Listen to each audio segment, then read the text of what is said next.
Hi students, നമ്മൾ ഇപ്പോൾ 9th സ്റ്റാൻഡേർഡിലെ biology 6th chapter ആണ് പഠിച്ചുകൊണ്ടിരിക്കുന്നത്. ക്ലാസിഫിക്കേഷൻ. അതിൽ നമ്മൾ 6 കിങ്ഡം ക്ലാസിഫിക്കേഷൻ, 3 ഡൊമൈൻ ക്ലാസിഫിക്കേഷൻ, അത് കഴിഞ്ഞിട്ട് കിങ്ഡം അനിമേലിയയുടെ ക്ലാസിഫിക്കേഷൻ, ഇത്രയും കാര്യങ്ങൾ നമ്മളിപ്പോൾ പഠിച്ചു നിർത്തി. ഇനി നമ്മൾ നോക്കാൻ പോകുന്നത് കിങ്ഡം പ്ലാന്റയുടെ ക്ലാസിഫിക്കേഷനാണ്. അപ്പോൾ ആനിമൽ കിങ്ഡത്തിനെ നമ്മൾ ക്ലാസിഫൈ ചെയ്തു, അതുപോലെ നമ്മൾ പ്ലാന്റ് കിങ്ഡത്തിനെ ക്ലാസിഫൈ ചെയ്യാൻ പോവാണ്. എന്തിൻ്റെയൊക്കെ ബേസിലാണ് കിങ്ഡം പ്ലാന്റേ നമ്മൾ ക്ലാസിഫൈ ചെയ്യുന്നത്? അതിൻ്റെ ബോഡി സ്ട്രക്ചർ. എന്താണ് ബോഡി സ്ട്രക്ചർ, പിന്നെ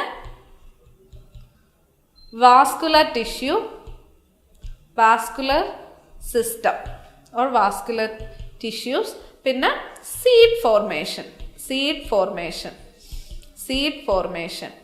അപ്പോൾ ഈ കാര്യങ്ങളുടെ ബേസിലാണ് നമ്മൾ കിങ്ഡം പ്ലാന്റയെ ക്ലാസിഫൈ ചെയ്യുന്നത്. എന്തൊക്കെയാണ്? ബോഡി സ്ട്രക്ചർ, അതിൻ്റെ ബോഡി, അതിൻ്റെ സ്റ്റെമ്മ്, ലീഫ്, റൂട്ട്, ആ കാര്യങ്ങളാണ് ബോഡി സ്ട്രക്ചറിൽ വരുന്നത്. സ്റ്റെമ്മും ലീഫും റൂട്ട്സും അതൊക്കെ എങ്ങനെ ഇരിക്കുന്നു. അതുപോലെ വാസ്കുലർ ടിഷ്യൂ, നമുക്കറിയാം സൈലോം ഫ്ലോയം എന്നൊക്കെ കേട്ടിട്ടുണ്ടല്ലോ. എന്താണ് സൈലം? നമ്മുടെ പ്ലാന്റിലേക്ക് വെള്ളവും മിനറൽസും ഒക്കെ എത്തിക്കുന്നതാണ് എന്ത്? Xylem vessels. പിന്നുള്ളത് എന്താണ്? ഫ്ലോയം. ഇലകളിൽ പ്രിപ്പയർ ചെയ്തിരിക്കുന്ന ഫുഡ് ഡിഫറെൻറ്റ് പാർട്സിൽ എത്തുന്നതാണ് ഫ്ലോയം. അങ്ങനെ നമ്മുടെ ട്രീസിൽ അല്ലെങ്കിൽ പ്ലാന്റ്സിൽ ഇതുപോലെ വാട്ടറും ഫുഡും ഒക്കെ അങ്ങോട്ടും ഇങ്ങോട്ടും ട്രാൻസ്ഫർ ചെയ്യാനൊക്കെ ഹെൽപ്പ് ചെയ്യുന്നതാണ് ഇത് വാസ്കുലർ സിസ്റ്റം, സൈലോ ഫ്ലോയോ ഒക്കെ. അപ്പോൾ അതിൻ്റെ ബേസിൽ ബോഡിയുടെ സ്ട്രക്ചർ, ലീഫും സ്റ്റെമ്മും റൂട്ടും, ആ സിസ്റ്റം, ആ സ്ട്രക്ചറിനെ അനുസരിച്ച്, അതുപോലെ ഈ വാസ്കുലർ ടിഷ്യൂസിനെ അനുസരിച്ച്, പിന്നെന്താണ് സീഡ് ഫോർമേഷൻ, എങ്ങനെയാണ് അവരിൽ സീഡ് ഫോം ചെയ്യുന്നത്, ഇതിൻ്റെയൊക്കെ അടിസ്ഥാനത്തിലാണ് കിങ്ഡം പ്ലാന്റയെ 5 ഡിവൈഡ് ചെയ്യുന്നത്. കിങ്ഡം പ്ലാന്റയെ 5 ഡിവൈഡ് ചെയ്യുന്നത്. അപ്പം ശ്രദ്ധിക്കണം, കിങ്ഡം പ്ലാന്റയുടെ ഡിവിഷൻ വരുന്നത് 3 കാര്യങ്ങൾ വെച്ചിട്ടാണ്, 3 കാര്യങ്ങളുടെ ബേസിലാണ്. അതെന്തൊക്കെയാണ്? Body structure, vascular system, seed formation. ഇനി അടുത്ത് കിങ്ഡം പ്ലാന്റയുടെ ഡിവിഷൻ നമ്മൾ നോക്കുകയാണ്. കിങ്ഡം പ്ലാന്റയെ 5 ഡിവൈഡ് ചെയ്തിട്ടുണ്ട്. എന്തൊക്കെയായിട്ടാണ്? Algae, bryophyta, pteridophyta,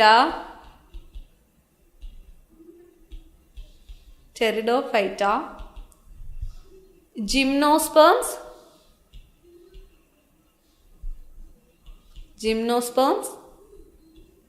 angiosperms. ഇങ്ങനെ 5 കിങ്ഡം പ്ലാന്റയെ ഡിവൈഡ് ചെയ്തിരിക്കുന്നത്. Algae, bryophyta, pteridophyta, gymnosperms, angiosperms. നമ്മൾ ഓരോന്നായിട്ട് നോക്കുകയാണ്. ആൽഗെ എന്ന് പറയുന്നത് എന്താണ്? മോസ്റ്റ്ലി അതെവിടെയാണ് കാണുന്നത്? അക്വാട്ടിക് ലൈഫ് ഫോം ആണത്. ജലത്തിലാണ് ആൽഗകളെ കാണുന്നത്. ജലത്തിലാണ് ആരെ കാണുന്നത്? ആൽഗയെ കാണുന്നത് ജലത്തിലാണ്. The body called as thallus is not differentiated into root, stem and leaves. എന്താണ് ഇതിന്റെ ബോഡി? താലസ് എന്ന് പറയുന്നത് ഇതിന്റെ ബോഡി എന്തൊക്കെയായിട്ട് ഡിഫറൻഷിയേറ്റ് ചെയ്തിട്ടില്ല. സ്റ്റെമ്മോ റൂട്ടോ ലീവ്സോ അങ്ങനെ ഒരു ഡിഫറൻസിയേഷൻ ഒന്നും നമ്മൾ ഒരു ആൽഗേനെ കാണുമ്പോൾ തോന്നത്തില്ല. ഈ പഴയ കുളങ്ങളൊക്കെ ഇല്ലേ, കുറച്ച് പഴക്കം ചെന്ന അധികം ഉപയോഗിക്കാത്ത കുളങ്ങൾ, അല്ലെങ്കിൽ കുളത്തിന് തന്നെ ഉപയോഗിക്കാത്ത ഭാഗങ്ങളിലൊക്കെ നിറയെ ആൽഗകൾ നമുക്ക് കാണാൻ പറ്റും. പച്ച കളറിലുള്ള അല്ലെങ്കിൽ വേറെ കളറിലൊക്കെ ആൽഗകൾ അവിടെ വളർന്നു നിൽക്കുന്നത് നമുക്ക് കാണാൻ പറ്റും. ആ ആൽഗയ്ക്ക് ഇലയുണ്ടോ, അല്ലെങ്കിൽ അതിൻ്റെ വേര്, അതിൻ്റെ സ്റ്റെമ്മ് എന്ന് പറഞ്ഞ് നമുക്ക് ഡിഫറൻഷിയേറ്റ് ചെയ്ത് കാണാൻ പറ്റുമോ? ഇല്ല. പച്ച കളറിൽ അവിടെ കിടക്കുന്നു, അങ്ങനെ നമുക്ക് മനസ്സിലാക്കാൻ പറ്റുള്ളൂ. അല്ലെങ്കിൽ വേറൊരു കളറിൽ അവിടെ കിടക്കുന്നു, ഇത് മാത്രമേ ആൽഗയെ കാണുമ്പോൾ നമുക്ക് മനസ്സിലാവുള്ളൂ. അപ്പോൾ ആൽഗെ എന്താണ്? മോസ്റ്റ്ലി അക്വാട്ടിക് ഫോമാണ് ആൽഗെ. അക്വാട്ടിക്, ജലത്തിൽ കാണുന്നതാണ് ആൽഗെ. പിന്നെന്താണ്? അതിൻ്റെ ബോഡി, അതിൻ്റെ താലസ് എന്താണ്? അതിൻ്റെ താലസിനെ ലീഫെന്നോ സ്റ്റെമ്മെന്നോ റൂട്ടെന്നോ ഒന്നും ഡിഫറൻഷിയേറ്റ് ചെയ്യാൻ പറ്റില്ല. പിന്നെന്താണ്? ഇവിടെ sexual and asexual mode of reproduction നടക്കുന്നുണ്ട്. സെക്ഷൽ റീപ്രൊഡക്ഷനും അസെക്ഷൽ റീപ്രൊഡക്ഷനും ആൽഗകളിൽ കാണാം. പിന്നെന്താണ്? വാസ്കുലർ ടിഷ്യൂ, നമ്മളിപ്പോൾ പറഞ്ഞ വാസ്കുലർ ടിഷ്യൂസ് ഒക്കെ ഇവിടെ ആബ്സെൻ്റ് ആണ്. അതിന് റൂട്ടും ലീഫും സ്റ്റെമ്മും ഒന്നുമില്ല. അതുകൊണ്ട് തന്നെ അവിടെ എന്താണ്? വാസ്കുലർ സിസ്റ്റവും ഇല്ല. ഇപ്പം എന്തൊക്കെയാണ് ആൽഗയെ കുറിച്ച് പറയുമ്പോൾ പറയേണ്ടത്? ആൽഗെ അക്വാട്ടിക് ലൈഫ് ഫോം ആണ്. അക്വാട്ടിക് ആണ്. ബോഡി എന്തൊക്കെയായിട്ട് ഡിഫറൻഷിയേറ്റ് ചെയ്തിട്ടില്ല? ലീഫോ റൂട്ടോ സ്റ്റെമ്മോ ആയിട്ട് ഡിഫറൻഷിയേറ്റ് ചെയ്ത ബോഡി അല്ല ഉള്ളത്. നോട്ട് ഡിഫറൻഷിയേറ്റഡ് ബോഡി എന്താണ്? ഡിഫറൻഷിയേറ്റഡ് അല്ല. പിന്നെ sexual and asexual mode of reproduction ഉണ്ട്. സെക്ഷൽ റീപ്രൊഡക്ഷനും നടക്കും ആൽഗകളിൽ, അസെക്ഷൽ റീപ്രൊഡക്ഷനും ആൽഗകളിൽ നടക്കും. പിന്നെന്താണ് വാസ്കുലർ സിസ്റ്റം? എന്താണ് വാസ്കുലർ സിസ്റ്റം? ആബ്സെന്റ് ആണ്. അപ്പം 4 പോയിന്റാണ് പ്ലാന്റയിൽ ആൽഗകളിൽ വരുന്നത്. 4 പോയിന്റ് എന്തൊക്കെ? Aquatic life form, body is not differentiated into root, stem and leaves. പിന്നെന്താണ് sexual and asexual mode of reproduction നടക്കും.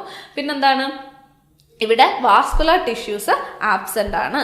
അടുത്തത് ബ്രയോഫൈറ്റ. പ്ലാന്റയുടെ ഡിവിഷനാണ് ബ്രയോഫൈറ്റ. ഈ ബ്രയോഫൈറ്റയിൽ വരുന്ന പ്ലാന്റ്സ് ഈ തേക്കാത്ത മതിലുകളിലൊക്കെ ചില സ്ലെൻഡർ ആയിട്ട് ബോഡി, അതിൻ്റെ അറ്റത്തൊരു തല പോലെ, ഒരു കുഞ്ഞു മൊട്ട് പോലെ, ഒരു തല പോലെയുള്ള ചെറിയ ബ്രയോഫൈറ്റ കാണാൻ പറ്റും. അതെന്താണ്? അത് അങ്ങോട്ടും ഇങ്ങോട്ടും എടുത്ത് നമ്മൾ അതിൻ്റെ തല വെട്ടിക്കളിക്കാന്ന് പറഞ്ഞ് കളിക്കാറൊക്കെ ഉണ്ട്.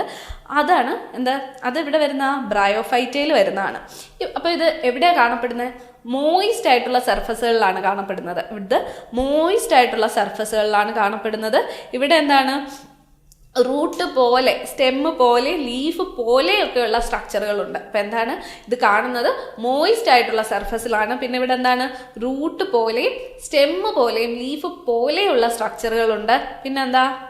ഗമേറ്റ്സ് കൊണ്ടോ, ഗമേറ്റ്സ് വഴിയോ സ്പോർ വഴിയോ ആണ് ഇവിടെ റീപ്രൊഡക്ഷൻ നടക്കുന്നത്.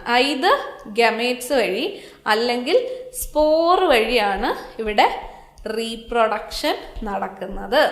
ഇവിടെ എന്താണ്? വാസ്കുലർ ടിഷ്യൂ ആബ്സെന്റ് ആണ്. വാസ്കുലർ ടിഷ്യൂ ആബ്സെന്റ് ആണ്. ബ്രയോഫൈറ്റയുടെ കാര്യമാണ്. ബ്രയോഫൈറ്റ എവിടെയാണ് കാണപ്പെടുന്നത്? മോയിസ്റ്റ് ആയിട്ടുള്ള ഏരിയകളിലാണ് കാണപ്പെടുന്നത്. ഇവിടെ എന്താണ്? റൂട്ടും സ്റ്റെമ്മും ലീഫും പോലെ ഇരിക്കുന്ന സ്ട്രക്ചറുകൾ ഈ ഒരു ടൈപ്പ് ഓഫ് ബ്രയോഫൈറ്റയിൽ നമുക്ക് കാണാൻ പറ്റും. പിന്നെ റീപ്രൊഡക്ഷൻ ഗമേറ്റുകളിലൂടെയോ സ്പോർ വഴിയോ ആണ് റീപ്രൊഡക്ഷൻ ഇവിടെ നടക്കുന്നത്. ഇവിടെ എന്താണ്? വാസ്കുലർ ടിഷ്യൂ എന്താണ്? ആബ്സെന്റ് ആണ്. വാസ്കുലർ ടിഷ്യൂ ആബ്സെന്റ് ആണ്. അടുത്തത് പ്ലാന്റയുടെ അടുത്ത ക്ലാസിഫിക്കേഷൻ ആണ് എന്ത്? ടെറിഡോഫൈറ്റ. അപ്പൊ ടെറിഡോഫൈറ്റ എവിടെയാണ് നമ്മൾ കൂടുതലായിട്ട് കാണുന്നത്? ടെറസ്ട്രിയൽ പ്ലാന്റ്സ് ആണ്. മെയിൻലി എന്താണ്? ലാൻഡിലാണ്, കരയിൽ കാണുന്ന പ്ലാന്റ്സ് ആണ് ഇത് ടെറിഡോഫൈറ്റ. അപ്പൊ ആദ്യം പറഞ്ഞ ആൽഗ എവിടാണ്? അക്വാട്ടിക് ആയിരുന്നു, ജലത്തിലാണ് ആൽഗയെ കാണുന്നത്. അത് കഴിഞ്ഞ് വന്നപ്പോഴത്തേക്ക് ബ്രയോഫൈറ്റ എന്താണ്? മോയിസ്റ്റ് സർഫസുകളിലാണ് കാണപ്പെടുന്നത്. ഇപ്പൊ ടെറിഡോഫൈറ്റ വന്നപ്പോഴെന്താണ്? ടെറസ്ട്രിയൽ പ്ലാന്റ്സ് ആണ്. എന്താണ്? ടെറസ്ട്രിയൽ പ്ലാന്റ്സ് ആണ്. ഇവിടെ എന്താണ്? റൂട്ടും സ്റ്റെമ്മും ലീഫും ഒക്കെ ഫോംഡ് ആണ്. റൂട്ടും സ്റ്റെമ്മും ലീഫും ഒക്കെ നന്നായിട്ട് ഫോംഡ് ആയിട്ടുണ്ട് ടെറിഡോഫൈറ്റ വന്നപ്പോൾ. റീപ്രൊഡക്ഷൻ എങ്ങനെയാണ്? സ്പോർ വഴിയാണ്. റീപ്രൊഡക്ഷൻ എങ്ങനെയാണ്? സ്പോറുകൾ വഴിയാണ് ഇവിടെ റീപ്രൊഡക്ഷൻ നടക്കുന്നത്. ഇനി വാസ്കുലർ ടിഷ്യൂ എന്താണ്? വാസ്കുലർ ടിഷ്യൂ, വാസ്കുലർ സിസ്റ്റം ഉണ്ട്. വളരെ സിമ്പിൾ ആയിട്ടുള്ള വാസ്കുലർ സിസ്റ്റം ഇവിടെ കാണാൻ സാധിക്കും. അപ്പോൾ ഈ ചെടികൾ എന്താണ്? ടെറിഡോഫൈറ്റ. ടെറിഡോഫൈറ്റയിൽ എന്താണ്? ഒന്ന് ടെറസ്ട്രിയൽ ആയിട്ട് കാണുന്ന, ലാൻഡിലാണ് ഇത് കൂടുതലായിട്ട്, ഡ്രൈ ആയിട്ടുള്ള ലാൻഡിൽ കാണപ്പെടുന്നതാണ് ടെറിഡോഫൈറ്റ. റൂട്ടും സ്റ്റെമ്മും ലീഫും എല്ലാം വെൽ ഫോംഡ് ആണ്. പിന്നെന്താ?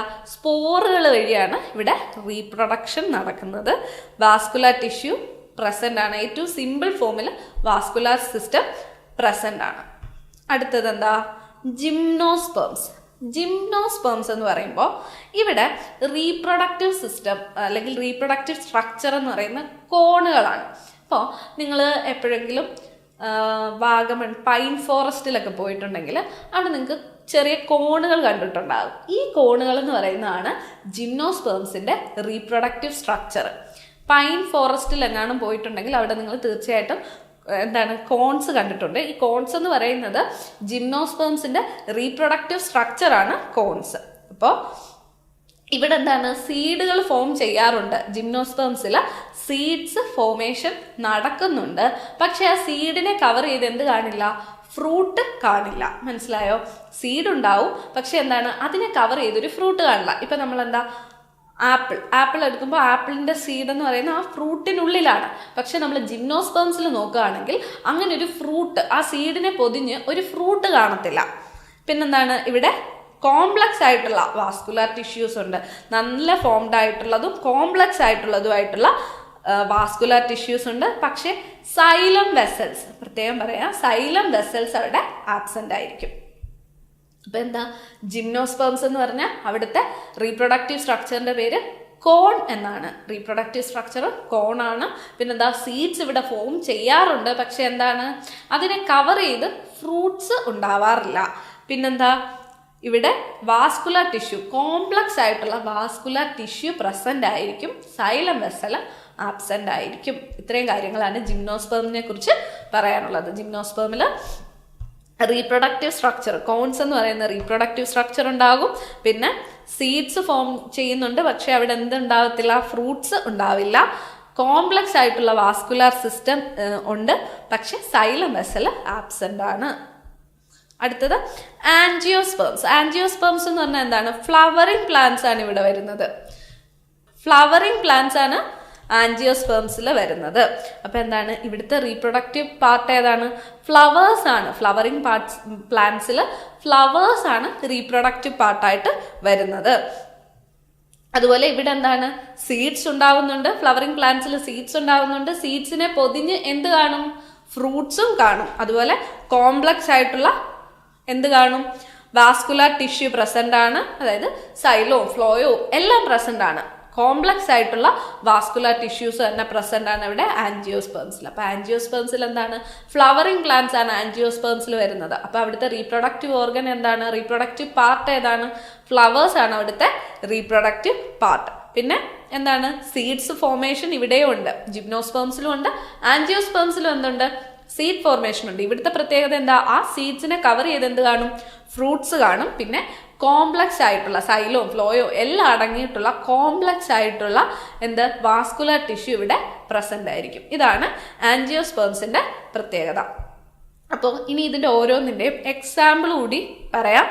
ആൽഗെ എന്ന് പറയുമ്പോൾ എക്സാമ്പിൾ ആയിട്ട് എന്തൊക്കെ എഴുതാൻ പറ്റും, സർഗാസം, സ്പൈറോഗൈറ, ഇതെല്ലാം എന്തിൽ വരും, ആൽഗയിൽ വരുന്നതാണ് കേട്ടോ. സർഗാസവും സ്പൈറോഗൈറയും ആൽഗയിൽ വരുന്നതാണ്. ആൽഗയുടെ എക്സാമ്പിൾ ആണ് സ്പൈറോഗൈറ, സർഗാസം. പിന്നെ ബ്രയോഫൈറ്റയുടെ എക്സാമ്പിൾ ആണ് എന്തൊക്കെ, റിസിയ, ഫ്യൂനേറിയ ഒക്കെ വരുന്നത് എന്തിലാണ്, ബ്രയോഫൈറ്റയിലാണ്. ഫ്യൂനേറിയ, റിസിയ ഒക്കെ വരുന്നത് എന്തിലാണ്, ബ്രയോഫൈറ്റയിലാണ്.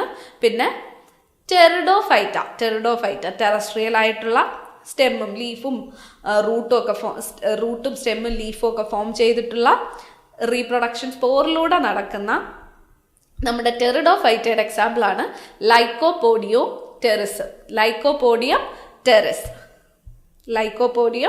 ടെറിസ്. പിന്നെ ജിംനോസ്പേംസിന്റെ എക്സാമ്പിൾ എന്താ നമ്മൾ പറഞ്ഞു, പൈൻ കാടുകളിൽ പോകുന്ന കാര്യമൊക്കെ പറഞ്ഞു. അപ്പൊ പൈൻ ആണ് ജിംനോസ്പേംസിന് എക്സാമ്പിൾ. ആൻജിയോസ്പേമിന് എക്സാമ്പിൾ എന്താ, മാംഗോ ട്രീ, ചെമ്പരത്തി, ഹിബിസ്കസ്, കോക്കനട്ട്, ഇതെല്ലാം എന്തിന് എക്സാമ്പിളാ, ആൻജിയോസ്പേമിന് എക്സാമ്പിളാ. അതായത് ഫ്ലവർ ചെയ്യുന്നത് പ്ലാന്റ്സ് എല്ലാം എന്തിന് എക്സാമ്പിളാ, ആൻജിയോസ്പേമിന് എക്സാമ്പിൾ ആണ്. അപ്പോൾ നമ്മൾ ഇന്ന് നമ്മൾ നോക്കിയത് ഫുള്ള് കിങ്ഡം പ്ലാന്റയുടെ 3 ക്യാരക്ടറിസ്റ്റിക്സിനെ ബേസ് ചെയ്തുകൊണ്ട്, അതായത് സീഡ് ഫോർമേഷൻ, വാസ്കുലർ സിസ്റ്റം, അതുപോലെ തന്നെ body structure, root, leaf, stem, അങ്ങനെ അതിൻ്റെ ബോഡി സ്ട്രക്ചർ, അതുപോലെ തന്നെ സൈലം, ഫ്ലോയം, അതിൻ്റെയൊക്കെ പ്രസൻസ്, വാസ്കുലർ സിസ്റ്റം, അതുപോലെ സീഡ് ഫോർമേഷൻ, സീഡ് ഫോം ചെയ്യുന്നുണ്ടോ, ആ സീഡിനെ ചുറ്റി ഫ്രൂട്ട് ഉണ്ടോ, ഇങ്ങനെയുള്ള കാര്യങ്ങളുടെയൊക്കെ അടിസ്ഥാനത്തിൽ നമ്മൾ പ്ലാന്റയെ 5 ഡിവൈഡ് ചെയ്തു. എന്തൊക്കെയാ, algae, bryophyta, pteridophyta, gymnosperm, angiosperm, ഇങ്ങനെ 5 ഡിവൈഡ് ചെയ്ത ഡിവിഷനാണ് നമ്മൾ ഇന്ന് പഠിച്ചത്. അപ്പം അത് ഓരോന്നിനകത്തുള്ള പോയിന്റ് ഒക്കെ നോക്കി നോട്ടൊക്കെ പ്രിപ്പയർ ചെയ്ത് പഠിച്ച് സെറ്റാവുക. Okay, thank you.